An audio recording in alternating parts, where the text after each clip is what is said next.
Les digo que tratemos hoy día la sociedad humana, el bien común y la escasez.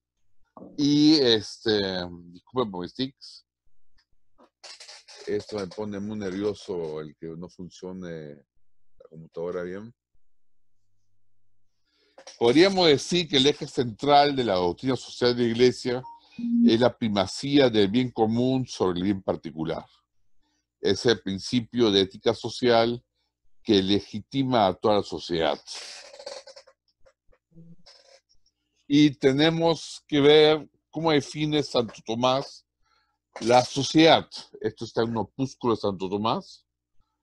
Ahí está el nombre del opúsculo debajo de la definición. Y él define en latín la sociedad de dos maneras: la unión de los hombres para hacer algo uno conjuntamente, o la unión de los hombres para algo uno que debe ser hecho conjuntamente. Cabe resaltar que en latín no se diferencia entre el ser y el debe ser.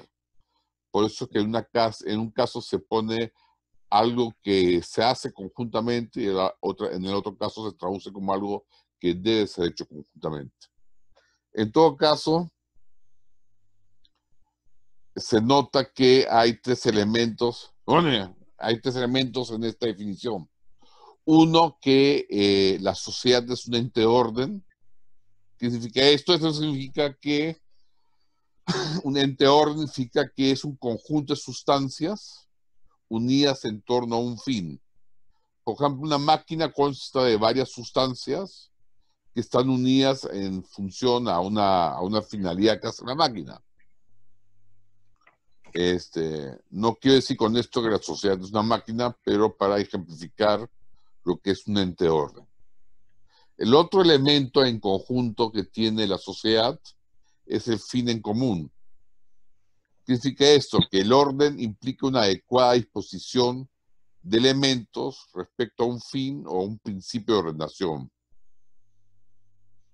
Todo orden tiene en cierta manera íncita una finalidad, es decir, aquello en torno a lo cual los elementos son dispuestos en ese orden. Y por último, tenemos la participación en el fin común. La sociedad humana no es solo una sustancia, o sea, no es que digamos que la sociedad humana es una sustancia única. Tampoco es una mera suma cuantitativa de seres humanos o de sustancias. Hola Luis, ¿cómo estás? Muchas gracias. Yo te había dejado un mensaje hoy para decirte que había visto la nota que... Ya lo silencié, Jorge. Bueno, le decía que la sociedad no es una sustancia única. No estamos postulando que la sociedad es una sustancia única colectiva, y tampoco estamos postulando que sea una mera suma cuantitativa de sustancias, de seres humanos. La sociedad es un conjunto de elementos, es decir, de seres humanos, cada uno de los cuales es una persona, y como persona es una sustancia individual de naturaleza racional. Es un conjunto de elementos de seres humanos unidos en torno a un fin, al unum aliquid, como dice en latín.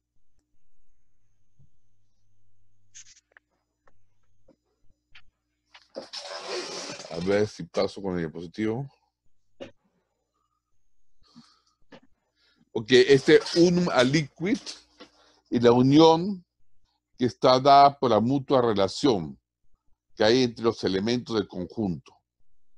Necesariamente hay un fin en la sociedad, pues toda gente obra por un fin, y los hombres, al unirse en sociedad, obran también cada uno por un fin. Y ese unum aliquid es un fin común a varios. Como sabemos que toda gente obra por un fin, que es un bien para la gente, el fin común es el bien común. En otras palabras, cada gente obra por un fin. Las personas son agentes. Por lo tanto, las personas obran por un fin. Y como sabemos que un agente obra por un fin que es un bien para ese agente, el fin debe ser un bien común.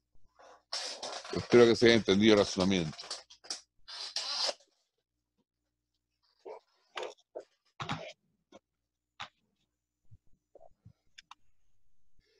Este bien común es Este bien común de un grupo social es el fin común por el cual los integrantes de una sociedad se han constituido y relacionado en ella.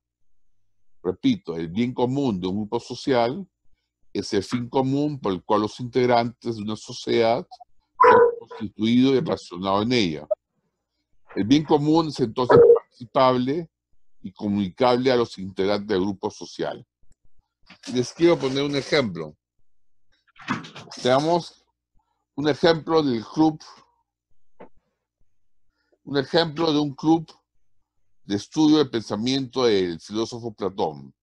Mira, tenemos cuatro personas, las personas A, B, C y D. Se unen en un club para estudiar juntos el pensamiento de Platón. El fin común es el estudio del pensamiento de Platón. Ese es el bien común. Puede ser gozado por todos en ese grupo social. Ese bien común es participado, por lo tanto, por A, por B, por C y por D. A la vez, ese bien común es un bien personal. Y acá nos damos cuenta que el bien personal puede ser un bien común o un bien particular. Por ejemplo, si la persona A en este club social de pensamiento del estudio del pensamiento de Platón posee un libro de los diálogos de Platón que no necesariamente será utilizado por B, C y D, A tiene un bien particular que es el libro, que no es un bien común, pero que también es un bien personal. Es decir, los bienes personales pueden ser un bien común o un bien particular. En conclusión, el bien común y el bien personal no se oponen.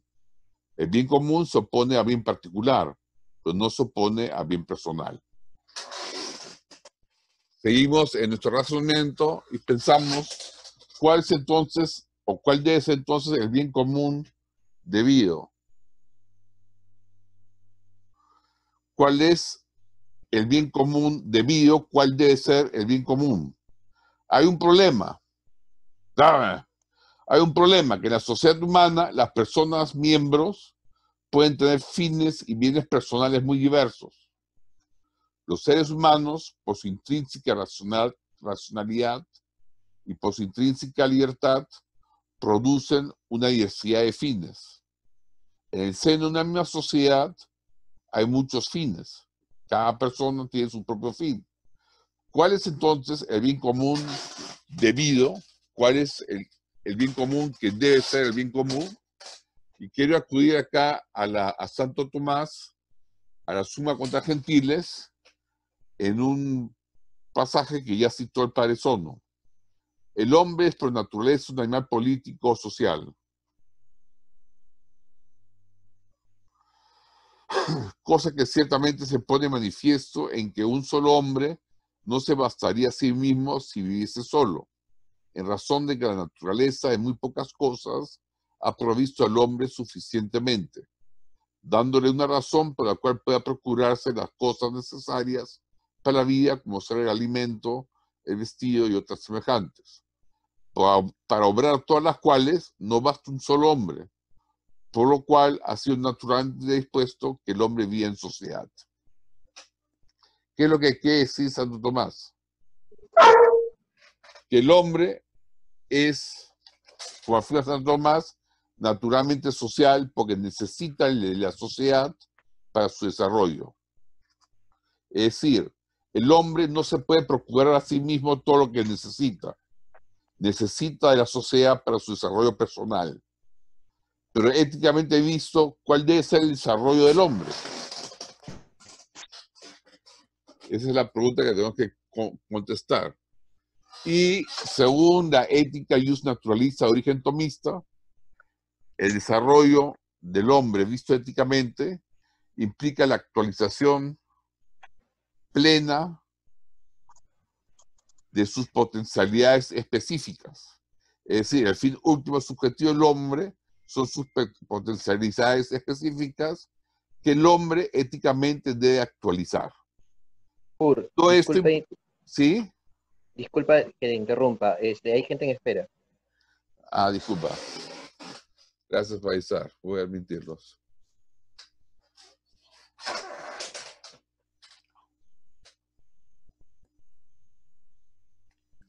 ¿Cuántos son? ¿Uno, dos? Fueron 3. Ya se admitieron. Sonia, bueno, espero que no se hayan perdido mucho. Vuelvo a repetir, según una ética jus naturalista, origen tomista, el desarrollo del hombre visto éticamente implica la actualización plena de sus potencialidades específicas. Esa actualización plena de la potencialidad específica de cada hombre es el fin último subjetivo del hombre. Y esto implica llegar a su fin último, que es Dios, que es el fin último objetivo del hombre. O sea, el fin último subjetivo del hombre es actualizar su potencialidad específica. El fin objetivo del hombre último es llegar a Dios.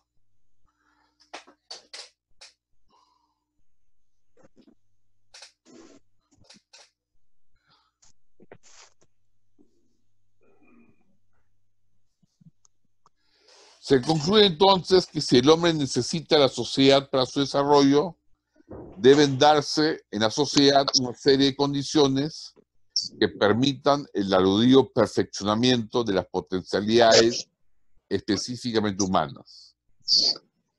Tales condiciones sociales deben ser el bien común debido.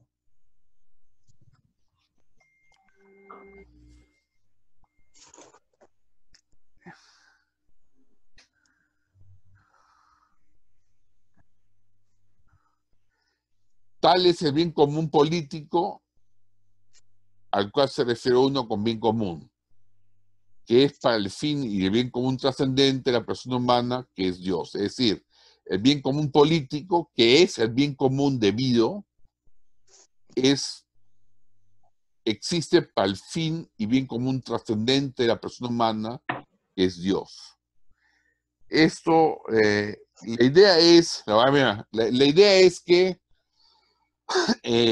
cada hombre persigue subjetivamente sus fines para perfeccionarse éticamente en sus fines subjetivos. Para lograr esto, requiere de condiciones sociales comunes que le permitan perfeccionarse y poder llegar a su fin último, que es Dios. Esto es lo que entienden también los papas. Por ejemplo, Pío XII, en su discurso Consempre de 1942, dice que el origen y fin de la vida social ha de ser la conservación, el desarrollo y perfeccionamiento de la persona humana. En otras palabras, está poniendo como el centro y origen de la vida social el desarrollo personal del ser humano. En el mismo discurso más adelante dice que la razón iluminada por la fe asigna a cada persona y a cada sociedad particular en la organización social un puesto determinado y digno.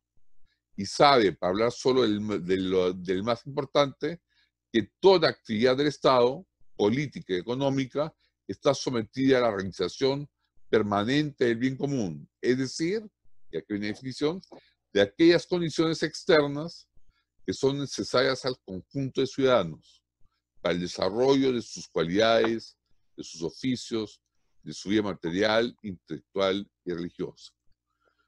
Pío XII fue el primero que definió el bien común como aquellas condiciones externas que son necesarias al conjunto de ciudadanos para el desarrollo de sus cualidades y de sus oficios, de su vida material, intelectual y religiosa. Juan XXIII, en su encíclica Pacem Terris, define el bien común como consistente y tendiente a concretarse en el conjunto de aquellas condiciones sociales que consienten y favorezcan en los seres humanos el desarrollo integral de su propia persona. Vemos acá nuevamente que hay una conjunción entre la finalidad subjetiva del ser humano y el bien común, que son las condiciones que le permiten al ser humano perfeccionarse a sí mismo. En conclusión, solo es decir, las condiciones sociales, pueden ser un bien común a los integrantes de la sociedad.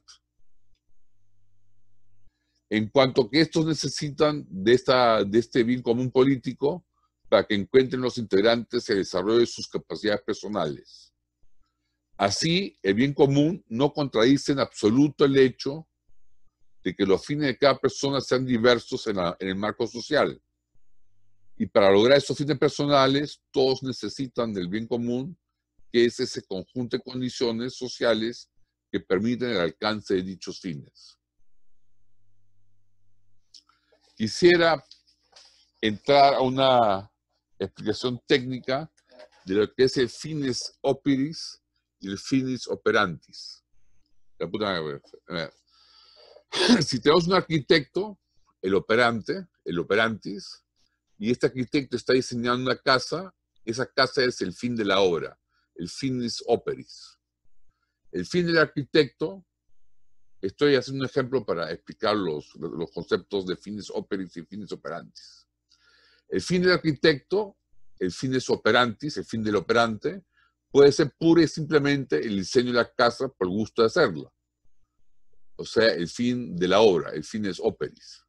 En este caso, el finis operantis, el fin del arquitecto, coincide con el fin de la obra, el finis operis, la casa.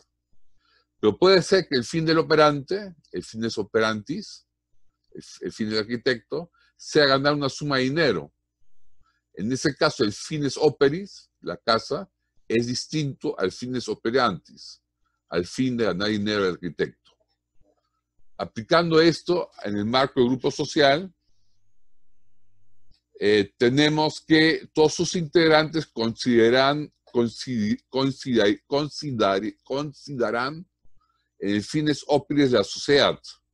Es decir, el fin de la sociedad en cuanto a sociedad es el bien común. El fin operis de la sociedad es el bien común. Pero cada integrante tendrá diversos fines operantis, es decir, diversos modos de desarrollar sus capacidades personales. Se desea entonces el bien común, el fin operis, para alcanzar los fines operantis personales de los miembros de la sociedad. Les pongo un ejemplo. Tenemos un grupo social formado por Juan, Pedro y Pablo. Juan quiere ser médico, Pedro quiere ser comerciante, Pablo quiere ser ingeniero. Los tres necesitan determinadas condiciones sociales, que son el bien común, que permitan que desarrollen sus vocaciones específicas, que son los fines operantes de cada uno. El bien común es un bien personal común. El fines operantis es un bien personal particular de cada uno. El bien común es el bien personal común en el cual participan, que son las condiciones sociales. El fines operantis es un bien personal particular, que es el desarrollo de cada uno de sus profesiones. Cada uno, a través del desarrollo de su vocación, tiene la posibilidad de perfeccionarse como ser humano y alcanzar así su fin último personal, que es Dios, bien común trascendente de todo el universo. Sin embargo, si aparece una persona llamada X, que no quiere desarrollar su vocación hacia Dios, lo que pertenece a bien común es que X, el que no quiere desarrollar su vocación a Dios, no impide a los otros tres cumplir sus fines. Pero a su vez, pertenece al bien común que estos tres no puedan obligar coactivamente a X a aceptar su planteo ético trascendente. En conclusión, el bien común permite y facilita el cumplimiento del fin último del hombre, pero no lo obliga necesariamente. Así entendemos el principio de la primacía del bien común sobre el bien particular. Ojo, no es del bien común sobre el bien personal. El bien común es un bien personal. Es la primacía del bien común personal sobre el bien particular personal. Todos los totalitarismos han desvirtuado el concepto de bien común, que significa todo lo contrario a lo que entiende un totalitario. deben ser respetados en el marco social las condiciones de vida que permitan el desarrollo de la persona. La persona no está para el bien común político, sino que el bien común político está para la persona humana.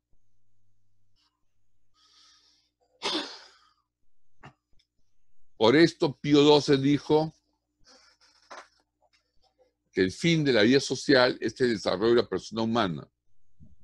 Y Pío XI dijo claramente, contra el totalitarismo marxista, que la sociedad es para el hombre y no que la sociedad es para el hombre y no el hombre para la sociedad. Esto lo dijo en 1937. De ahí que todo bien particular que atente contra el bien común es un atentado contra la persona humana, pues ésta necesita el bien común para su desarrollo. Y el bien común son las condiciones sociales que le permiten a cada uno desarrollar su perfeccionamiento hacia Dios. Una pequeña aclaración. Bajo personalismo se entiende la doctrina por la cual la sociedad humana está al servicio de la persona humana. Entonces, la primacía del bien común sobre el bien particular es un principio personalista, porque defiende los derechos de la persona. De ahí que es absurdo la polémica entre quienes enfatizan el bien común y los que enfatizan los derechos personales. Juan XXIII, en Pacem Terris, dijo que en la época moderna se considera realizado el bien común cuando se han salvado los derechos y los deberes de la persona humana. Y Vaticano II afirmó que puesto que el bien común de la sociedad es la suma de condiciones de la vida social, mediante las cuales los hombres pueden conseguir con mayor plenitud y facilidad su propia perfección, se asienta sobre todo en la observancia de los derechos y deberes de la persona humana. Es decir, tanto Juan XXIII como Vaticano II consideran que el bien común es la condición social por la cual cada persona humana desarrolla el derecho a su perfeccionamiento. Lo mismo pensó San Juan Pablo II cuando dijo que el bien común al que la autoridad sirve en el Estado se realiza plenamente solo cuando todos los ciudadanos están seguros de sus derechos.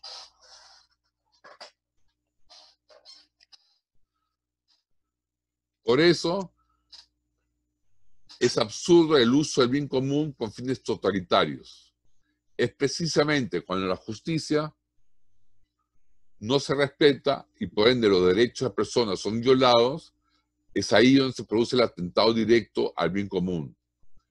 Bien común y totalitarismo son incompatibles y contradictorios. Veamos ahora la relación entre bien común y ley humana positiva. La función del Estado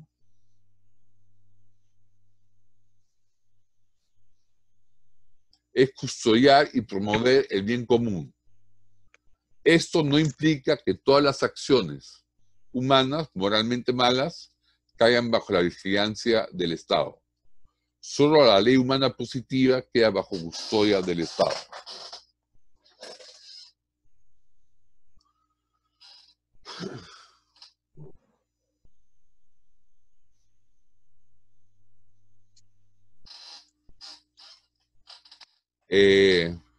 Santo Tomás dijo que la ley humana se establece para una multitud de hombres en la cual la mayor parte no son hombres perfectos en la virtud. Y así la ley humana no prohíbe todos los vicios de los que se abstiene un hombre virtuoso, sino solo se prohíben los más graves, de los cuales es más posible abstenerse la mayor parte de los hombres, especialmente aquellas cosas que son para el perjuicio de los demás, sin cuya prohibición la sociedad no se podría conservar, como son los homicidios, hurtos y otros vicios semejantes. Con esto, Santo Tomás muestra que la ley humana da un ámbito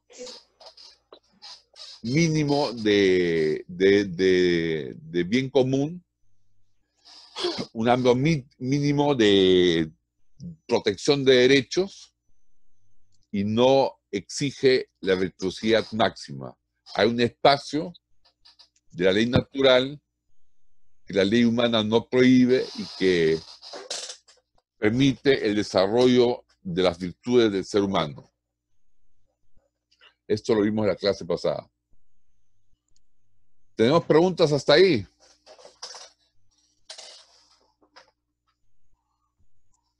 Está bien. Randy ha puesto varias preguntas en el chat. No sé si lo quieran ver.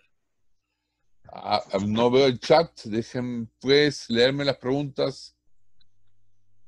José Carlos. Sí, un ratito.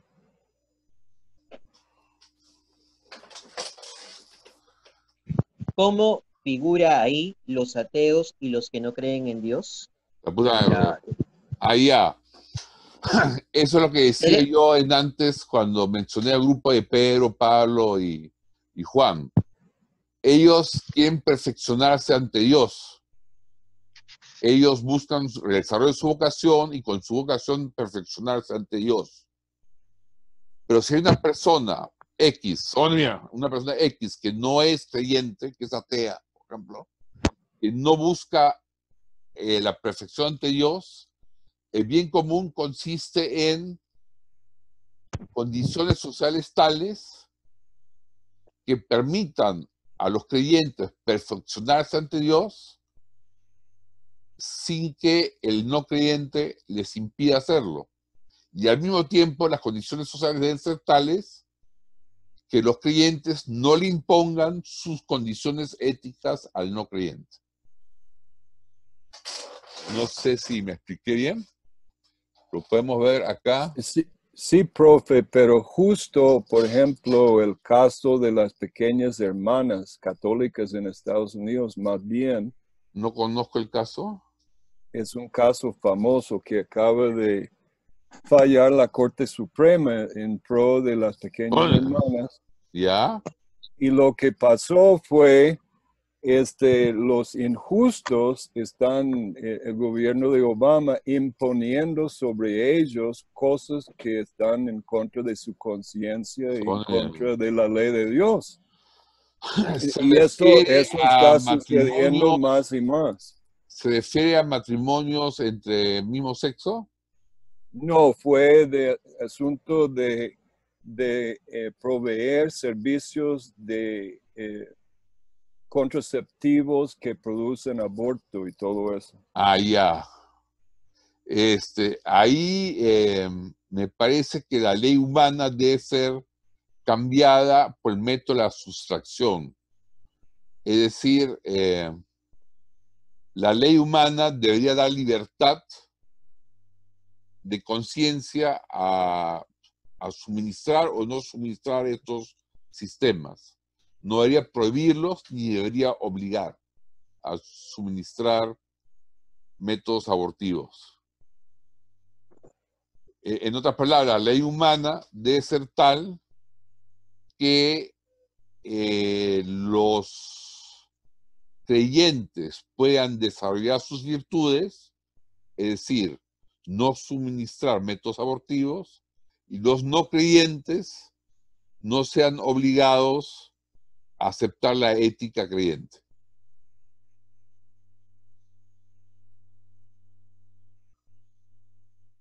Sé que esto es un poco desafiante pensar de esa manera, pero es igual como con el matrimonio gay. Creo que con el matrimonio gay lo que se debe hacer es simplemente dejar de lado la legislación civil de matrimonio y dejar que el matrimonio sea algo legislado privadamente, por medio de contratos o por medio de la iglesia, tal como fue durante siglos. No sé si me expliqué. Correcto.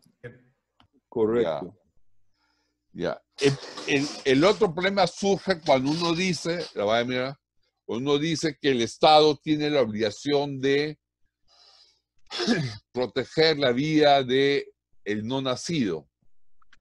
Ahí sí estoy yo en un conflicto, porque no sabría cómo solucionar por medio de la ley humana este problema. ¿Cuál, perdón? La vida del no nacido. En otras palabras, habría que, desde el punto de vista libertario o liberal, habría que legislar que el católico y el creyente no estén obligados a abortar, no estén obligados a ayudar a abortar, pero también habría que legislar que el no creyente, el ateo, no se le impida cometer tal atrocidad.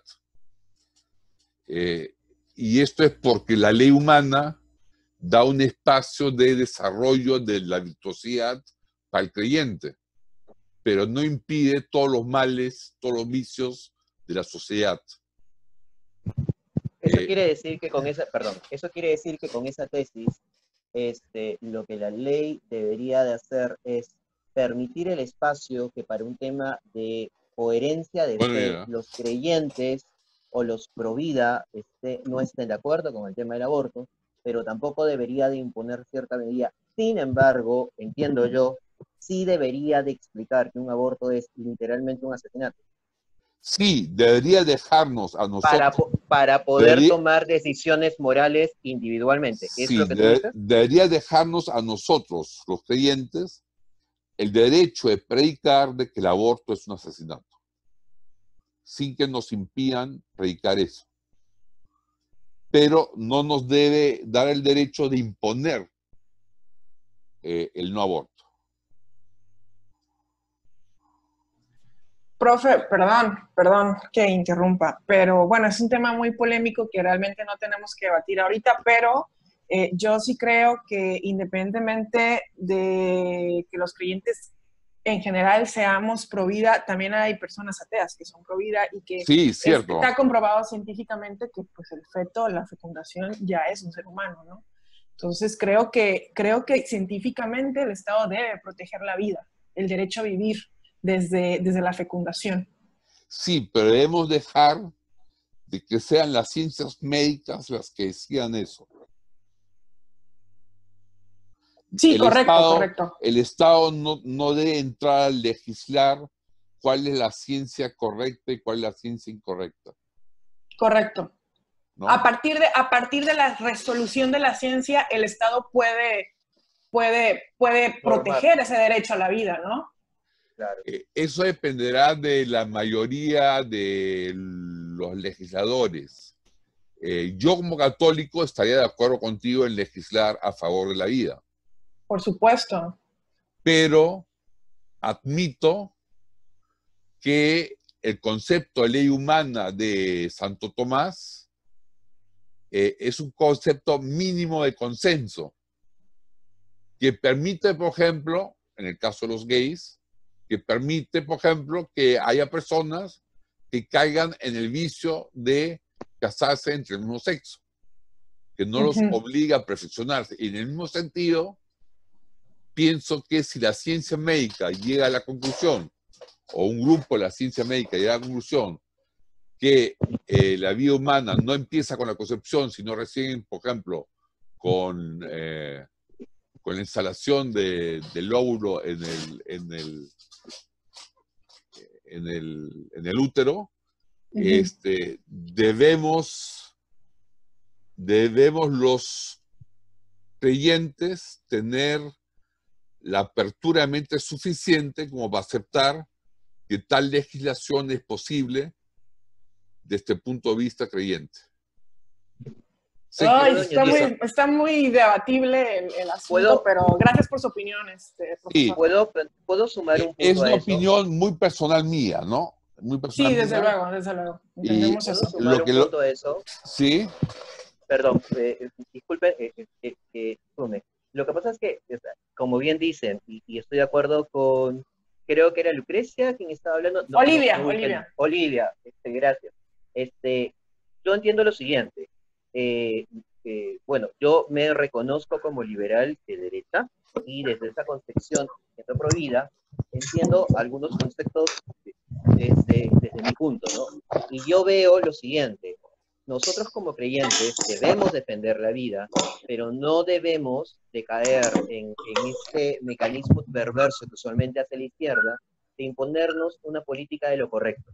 Ciertamente, el Estado está obligado a defender el derecho a la vida, a la libertad y a la propiedad, pero, como bien dicen, espacio, poder de hacer una definición correcta de lo que es la vida es lamentablemente un espacio un poco oscuro, porque hay definición científica que algunos la ubican desde la concepción misma, otros desde la implantación, otro a partir de la formación de los órganos y otros, alguno ha llegado inclusive al tema del nacimiento.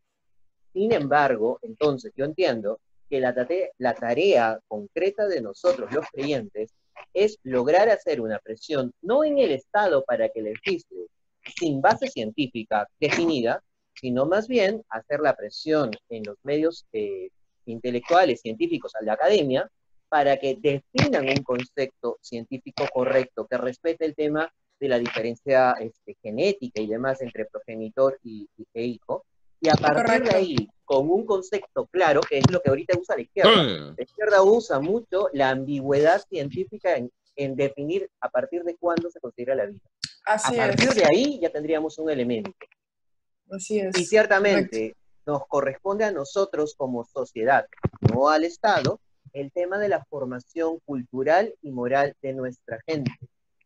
Y ese es el papel que a veces el Estado nos roba, ¿no? Y se lo roba la iglesia y se lo roba a las familias. En tal caso creo que va por ahí. Exacto, es difícil, José Carlos. Entiendo me has explicado mucho mejor lo que yo quería decir de lo que yo mismo lo he hecho. Ok, ya, corto, no interrumpo. Disculpe, tengo una duda.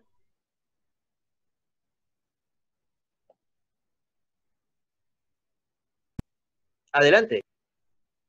Ya, muchas gracias.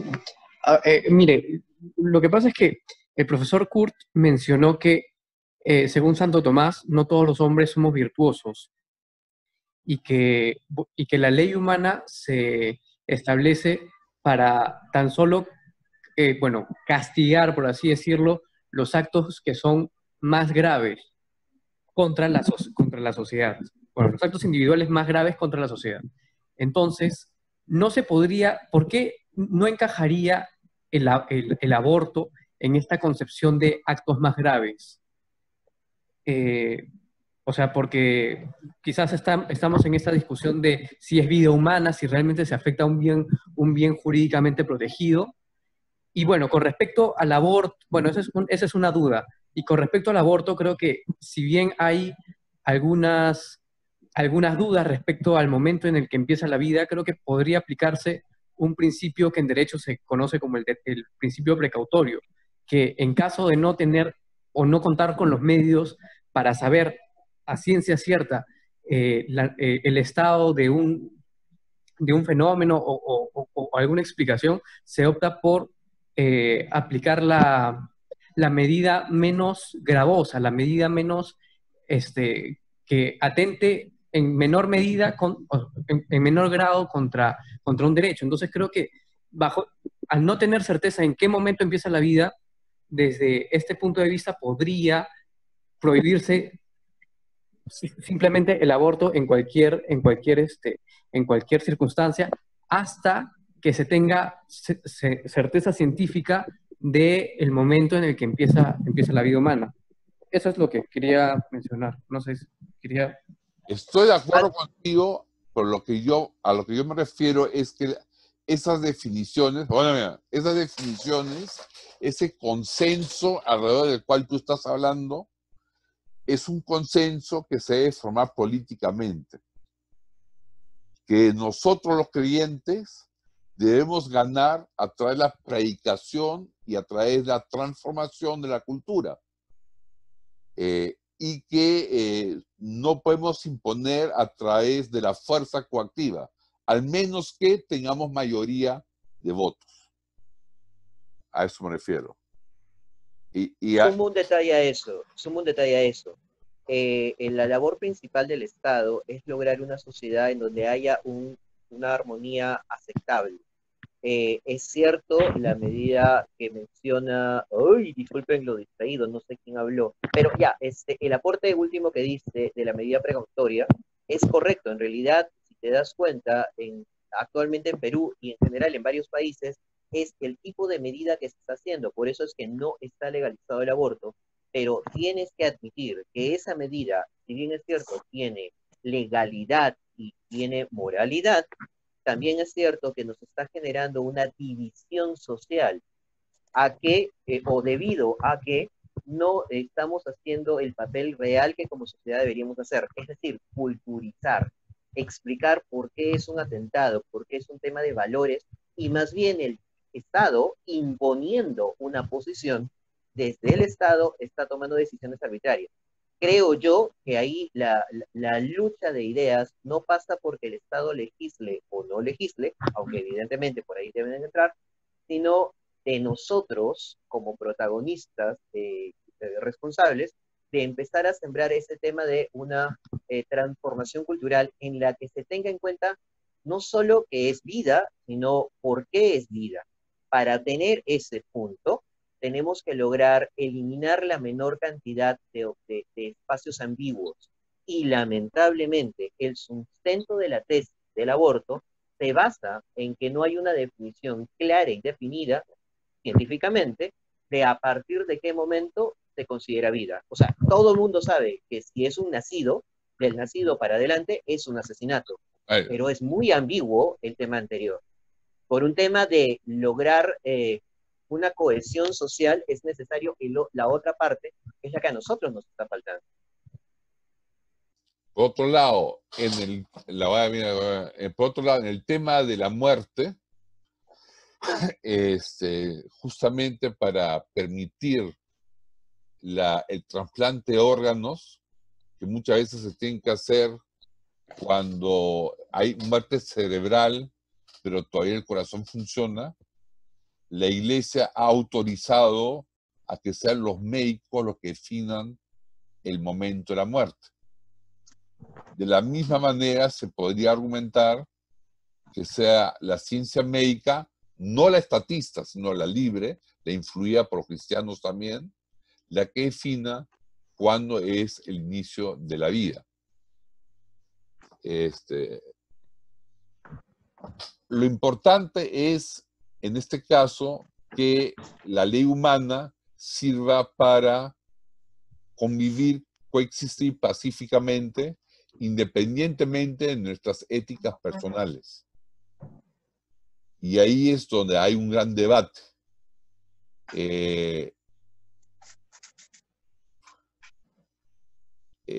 Como dice José Carlos, el debate debe ser llevado culturalmente. Y para esto se requiere reformar las instituciones del Estado para que no sean manipulables por entidades con fines particulares.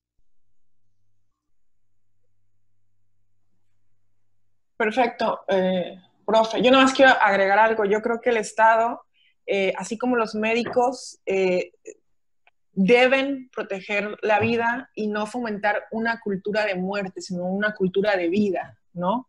Entonces, por ese lado también creo que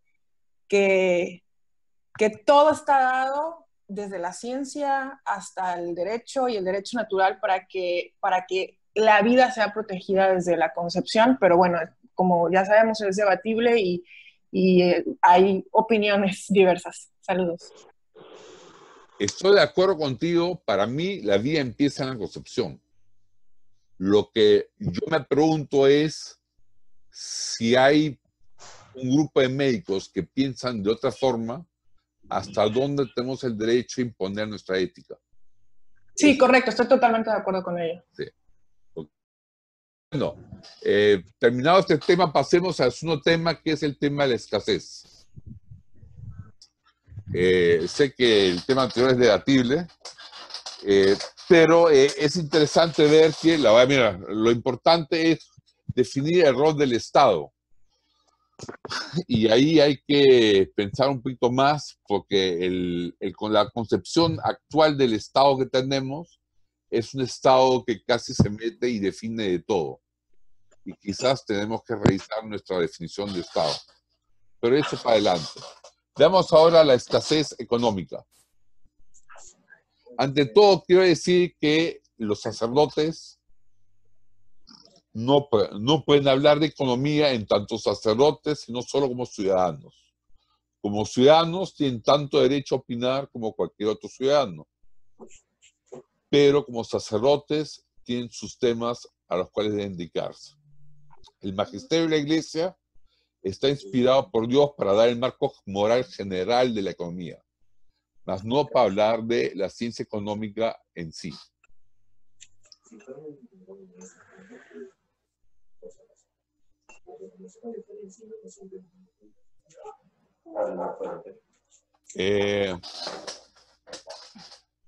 Surge entonces un problema en muchos sacerdotes, en muchos obispos, que es el de confundir la ética social con la ciencia social.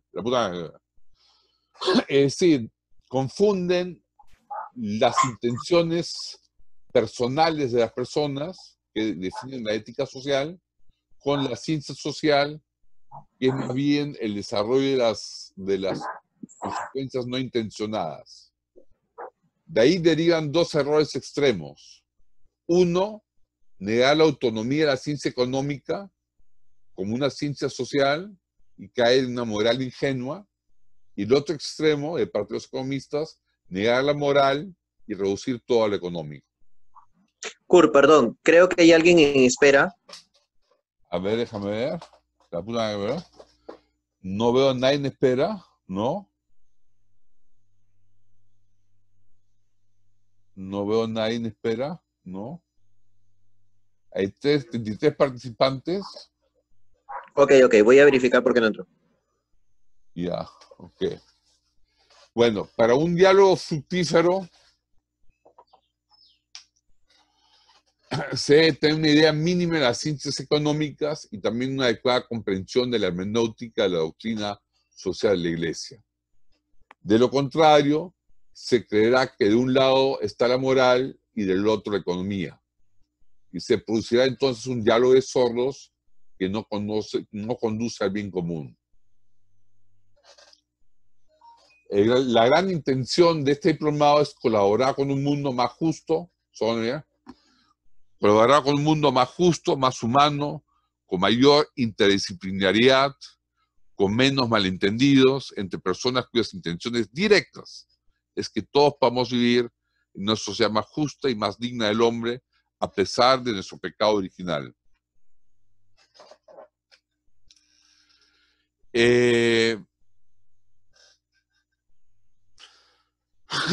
Para un diálogo fructífero en el social, se requiere un dominio mínimo de ciertas ideas de moral social y también un dominio mínimo de ciertas ideas de economía. Y hay que diferenciar entre el mainstream económico y el mainline económico. ¿Qué es el mainstream económico? El mainstream es la economía que está actualmente de moda. La corriente convencional, lo que se impone actualmente. Actualmente de moda está una economía matematizable que justifica en cierta parte la reacción postmoderna de ver a la economía como un instrumento de dominación ideológica. El mainstream económico es una economía que postula como ideal la competencia perfecta, con información perfecta, con seres humanos totalmente racionales. Frente a esto tenemos el mainline económico, o sea, corriente central de la economía, que presenta cierta racionalidad económica que no lleva a huir a la racionalidad postmoderna y que tampoco no reduce la economía a las matemáticas. Ve la racionalidad económica en conjunción con la racionalidad moral. Esto es lo central del mainland económico, tal como lo definió Böttger. No cae en la economización, pero sí desarrolla una racionalidad necesaria a entender los problemas de las sociedades complejas y extensas como las modernas, y permite la razón en armonía con la fe.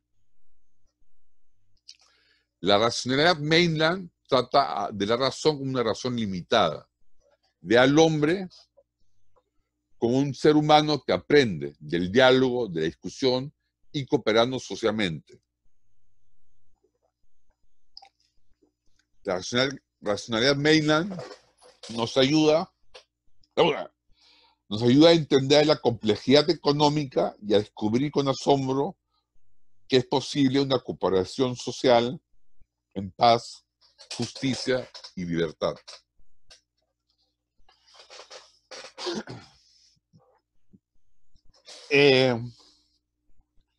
Lo primero que debemos tener presente cuando hablamos de economía es el fenómeno de escasez económica, que muchas veces resulta difícil de entender a un religioso que está acostumbrado a la abundancia infinita de la gracia en el plano espiritual.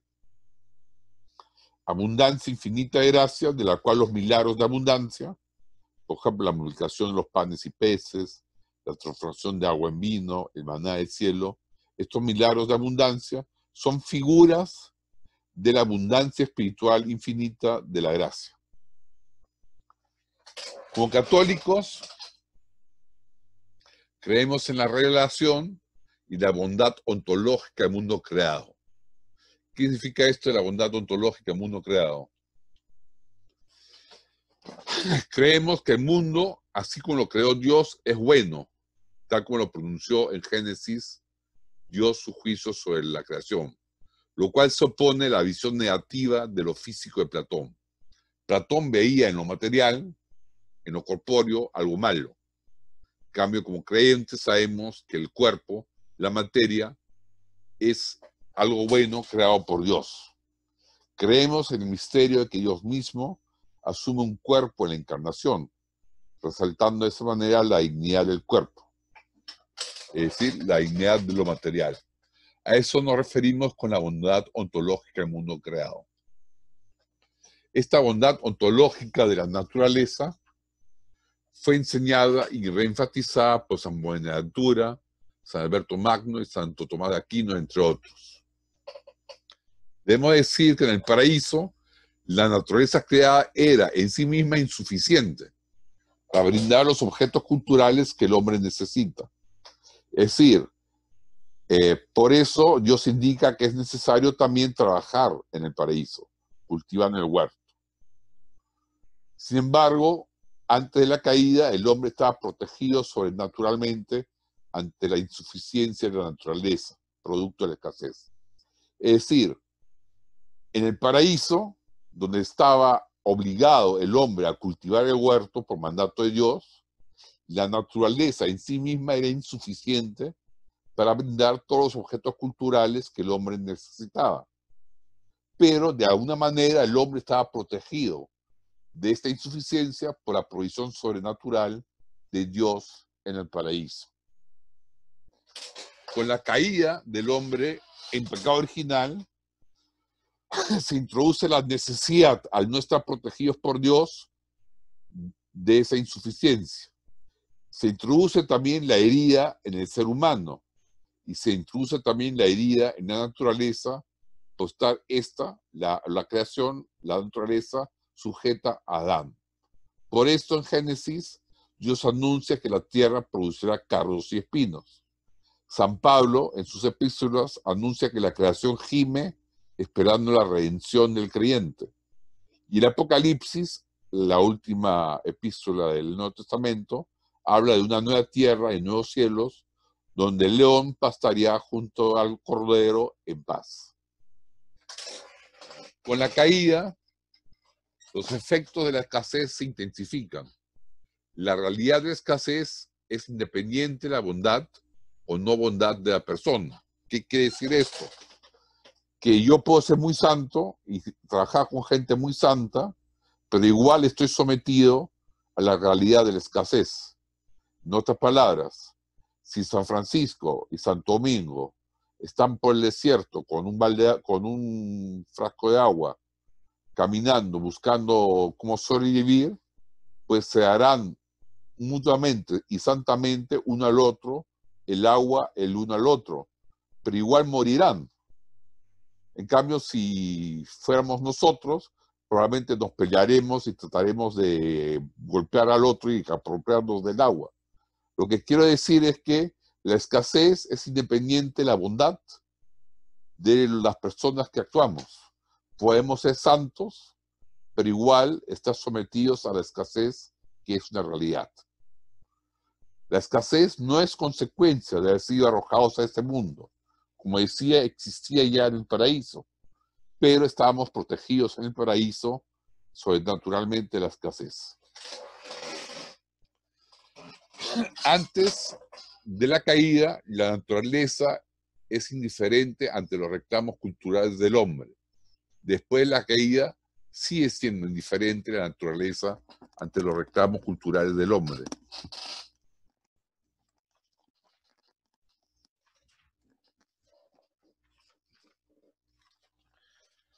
El hombre tiene que transformar la naturaleza en bienes culturales aplicando su inteligencia y su trabajo, antes como después de la caída. Después de la caída se agudizan algunas cosas. Los animales, por ejemplo, luchan despiadadamente por sobrevivir. El ser humano también puede luchar despiadadamente. Y para el ser humano se intensifican las consecuencias de la escasez. El estado natural del hombre es la pobreza. Esto es algo muy importante que todos debemos recordar. El estado normal, natural y abundante del hombre es la abundancia de la pobreza, no la abundancia de la riqueza. La escasez es lo normal en la humanidad. Y la escasez no es consecuencia de una mala distribución de bienes. La escasez es el problema fundamental bajo condiciones naturales al cual se enfrenta el hombre, sabiendo que los bienes culturales no están dados ni creados. Entonces surge la pregunta, ¿cómo hacer para minimizar la escasez? La escasez del mundo natural se contrapone a la abundancia y la gracia infinita del mundo espiritual.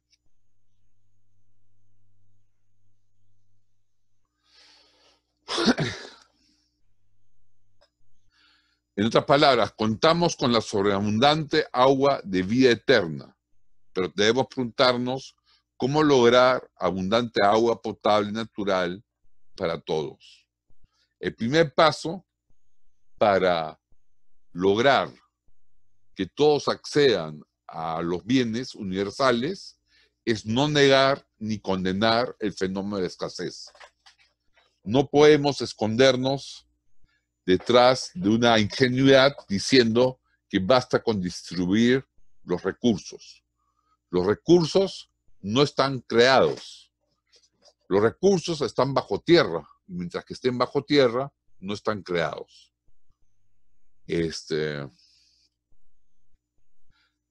La escasez no es en sí misma mala moralmente. La escasez no es fruto de los pecados personales, aunque los pecados personales pueden agravar sus consecuencias morales. Se contrapone la escasez contra el principio del destino universal de los bienes. El problema es la expresión los bienes. En la naturaleza física, los bienes no están allí. Es la naturaleza física la que está ahí. Es el mundo físico el que está ahí. Los bienes, esos bienes que deben ser universalmente distribuidos, no están. Lo normal es que no estén. Por lo tanto, la primera pregunta que debemos hacerlo no es cómo distribuirlos, sino es cómo producirlos. Lo cual no excluye la pregunta por la distribución. Para mostrar esto, quiero mostrarles un gráfico que va desde el año 1 de Cristo hasta la actualidad. Y si lo remontamos a los orígenes de la civilización, al año 8000 antes de Cristo, vamos a ver que durante casi 10.000 años, del año 8000 antes de Cristo hasta el año 2000 casi, el PBI, o sea, la renta per cápita, el ingreso per cápita era mínimo y era estable, muy bajo. Es recién en los años 1800 que hay una explosión que se agudiza en los años 1950 y que se muestra en un PBI per cápita que es bastante más abundante que el de los 8.000 años anteriores. Entonces, la pregunta que debemos hacernos es, ¿qué pasó en estos últimos 200 años, desde el año 1800, que cambió tan radicalmente la situación de los seres humanos, haciéndoles posible acceder a tantos bienes materiales? La realidad es que la escasez es lo común y la excepción es la riqueza. La pregunta nuestra no debe ser cómo distribuir la riqueza, sino cómo producir riqueza. La pregunta que debemos hacer no es cuál es la causa de la pobreza, la pregunta que debemos hacer es cuál es la causa de la riqueza. Solo de esa manera podremos contestar de manera positiva una respuesta que incluya a todos los pobres del mundo para que salgan estos de las agallas de la pobreza. ¿Preguntas?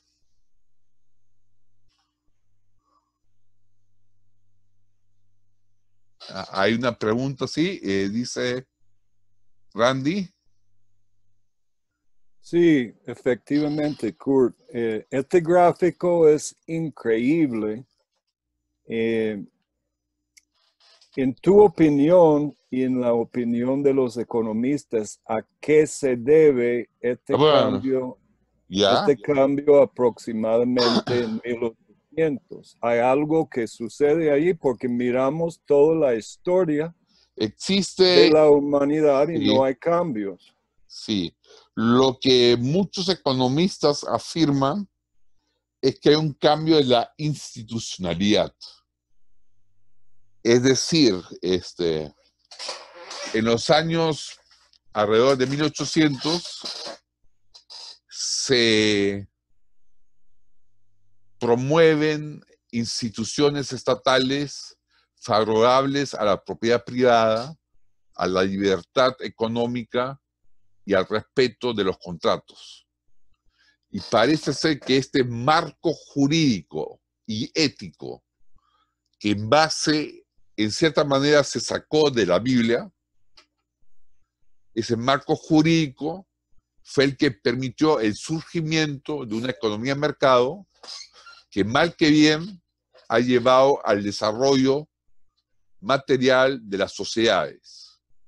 Y se ve también que en aquellas sociedades donde se ha dado más libertad económica, donde se ha acentuado y definido bien los derechos de propiedad privada y donde se respeta adecuadamente los derechos contractuales sin estafar a la gente, sin robar a la gente, sin darles privilegios que no sean los que se ganen por medio del trabajo, en esas sociedades se da el desarrollo económico. Sí, efectivamente, el economista Gary North dice que esta es la pregunta, quizá una de las más importantes en toda la historia de la economía. Exacto. ¿A qué se debe este cambio tan increíble? Radical, sí. Vamos a estudiar un poquito en las siguientes sesiones esas preguntas, porque la economía justamente estudia cómo es que un marco social, un marco institucional de ciertas características específicas da lugar a este desarrollo material. Hay otra pregunta. No veo quién es. A ver, le bajo la mano. Randy, sí, tú tienes una pregunta. No, era un Carlos, creo que se fue. Carlos se fue, ya. No puedo ver bien acá. ¿Hay alguna otra pregunta? Carlos Torrico. Carlos, perdón. Torrico. Carlos Torrico. A ver, Carlos Torrico, ¿tienes una pregunta? Sí, buenas tardes. ¿Qué tal, Tenía Carlos? la ¿Cómo estás? consulta con respecto al gráfico del PIB. Sí. Bueno, ¿La interpretación del gráfico no afecta el valor de lo que es el dólar? sí, ahí hay No. que decir, si tú ves lo que dice acá debajo de de los años, dice en dólares de 1990. El que hizo este gráfico es un economista que se llama Madison. Y más o menos estimó los ingresos per cápita según diferentes fuentes históricas y los expresó en dólares constantes, o sea, limpiados de inflación, en dólares de capacidad adquisitiva del 1990. O sea, si tomaras los precios de 1990, podrías comparar esta gráfica. Se podría reexpresar esta gráfica en dólares de 2020, pero no he podido hacerlo. La gráfica típica de donde la he tomado es en dólares de 1990. Pero lo que quiere decir es que la capacidad adquisitiva de los dólares del año 200 o del año 1 después de Cristo es la misma capacidad adquisitiva que los dólares que vemos de 1990. Porque el que hizo el gráfico ha limpiado el efecto de la inflación en estos años. Perfecto, muchas gracias. Esa era mi Kurt, duda. perdón. ¿Sí? Disculpa, Kurt. Creo que hay alguien en espera. Daniela, creo que está. Ah, sí, veo que sí, tienes razón. Acá está. Profe. Sí, pregunta. Nada más para referencia, para los que hablan inglés, Gary North tiene un video en YouTube que se llama ¿Por qué estamos tan ricos? Increíble enseñanza y un repaso histórico. Por cierto, Gary North es un excelente economista, yo también lo recomiendo. Él es protestante, sin embargo, tiene un muy buen estudio económico y rastrea muy bien los orígenes escriturales de la economía y del desarrollo económico. Correcto. Anaí Carrasco tiene una pregunta que se llama el video. No entendí.